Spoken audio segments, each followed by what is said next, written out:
Thank you so much for joining me today. My name is Jocelyn. I'm the CPNP for Nimasik and Daswin and today we're going to talk about the very important subject of fostering a secure attachment. I just want to say at the beginning that most of my information comes from the Best Start resource, Zigid Minan Da Nijan Sag, Growing with Our Children. So all of the cultural information I'm sharing comes from that resource, and I'm very grateful for it because I got some amazing stuff in there. So today we're going to learn about fostering a secure attachment with your baby. Last time we spoke about bonding. While bonding and attachment sound similar, there are some key differences. So bonding refers more to the acts that you do between parent and child to form a connection. Whereas attachment refers to the connection that's felt between them. So in short, we bond with baby so we can form an attachment. In the scholarly world, there is something called attachment theory, which states that children need to develop a relationship with at least one primary caregiver to develop healthy social and emotional skills. This theory was first formulated by John Bowlby, but he was just the first person to write it down. First Nations families have always understood the importance of attachment and bonding. So attachment theory lays out four main kinds of attachment. These are secure attachment, anxious ambivalent attachment, anxious avoidant attachment, and disorganized disoriented attachment. I might go into all of those in another video, but for today, we're just focusing on a secure attachment. The goal for parents is to establish a secure attachment. So what does that look like? Typically, children who have a secure attachment will be sad when they see their caregiver leave and happy when they see them return.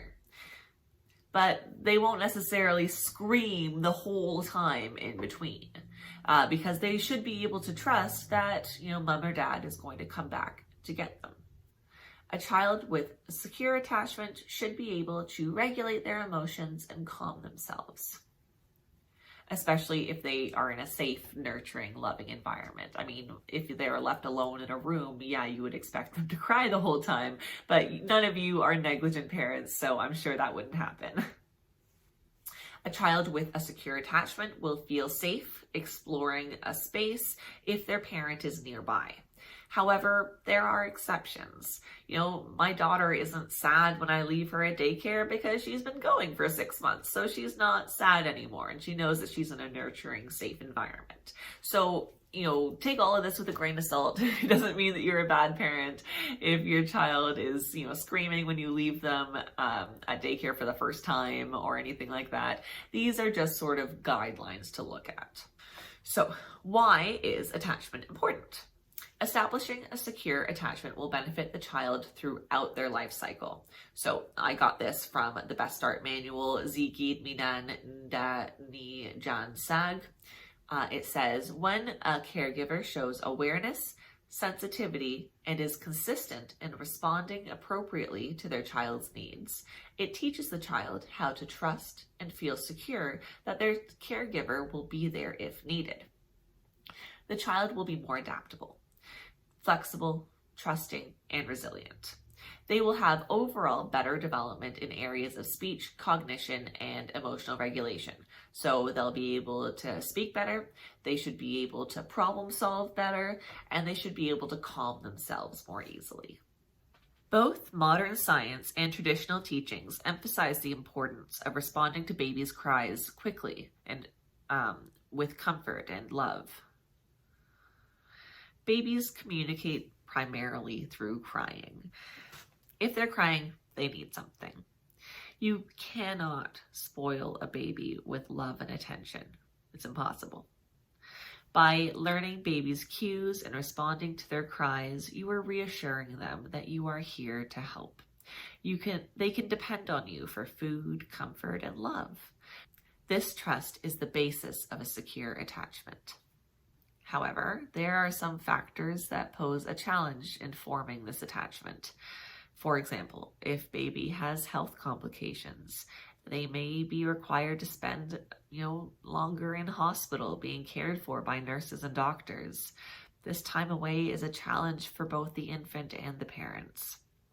Once the family is reunited, they have to really focus on bonding practices like skin to skin, room sharing, and baby wearing so they can develop that secure attachment. Many families start out with infants who require hospital care, and their bond is forged. It just takes a little bit of time. Postpartum depression and anxiety can also make bonding a challenge for new parents, as well as childhood trauma, addictions, and high levels of stress. If you are struggling with these issues, you're not alone, and there are resources here in town that can help. And please reach out to me, and I'll help you get in contact with whoever you need, or you can just chat with me for a while. This is a medicine wheel teaching about fostering a positive attachment. I took this from the Best Start manual again. Zigid Minan Ni Jan Sag. I'm getting good at saying it. The middle circle represents the child. The second circle is divided into 4 quadrants, the 4 aspects of self: physical, mental, emotional, and spiritual. The third circle is also divided into 4 parts, which we will discuss momentarily.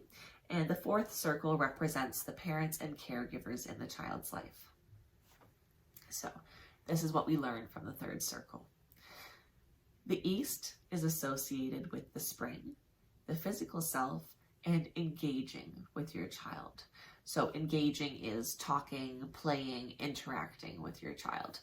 To foster a secure attachment, you have to engage with your child consistently and positively.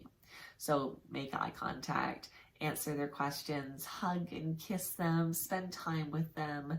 This will help them feel secure and confident.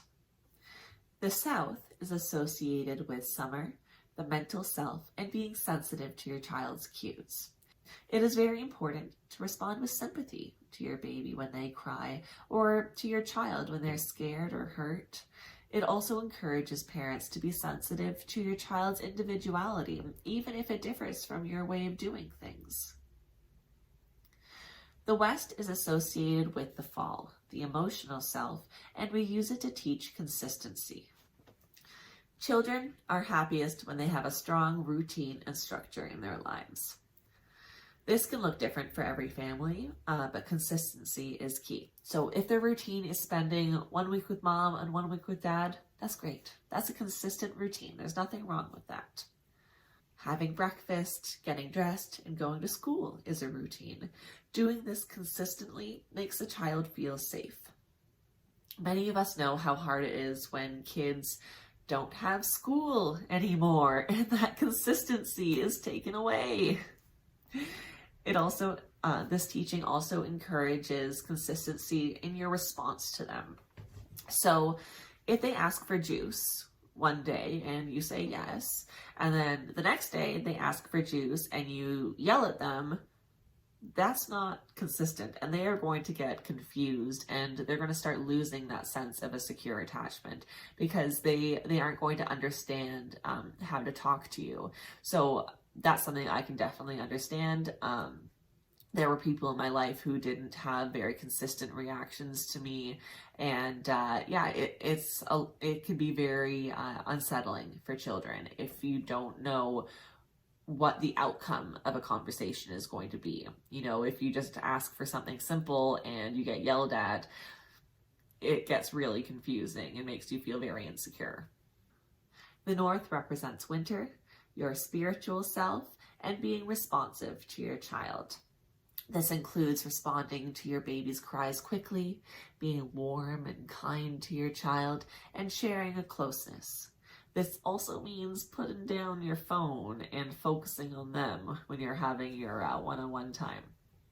This is something that I have struggled with, especially in long lockdown winter months, but putting down your phone and focusing on your child, and it will help you pick up on their cues and help you forge that attachment. There are many ways of forming a secure attachment with your child, and you're going to figure out what works best for you and your family. And Please remember that nobody is perfect. No parent is perfectly sensitive and responsive and patient 100% of the time.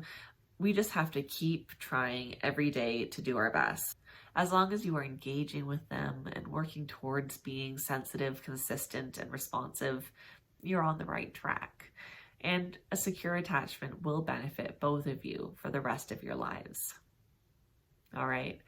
Well, thank you so much. I hope you enjoyed this episode on forming a secure attachment. And thank you so much for following along this series. I really appreciate it. All right. Bye now.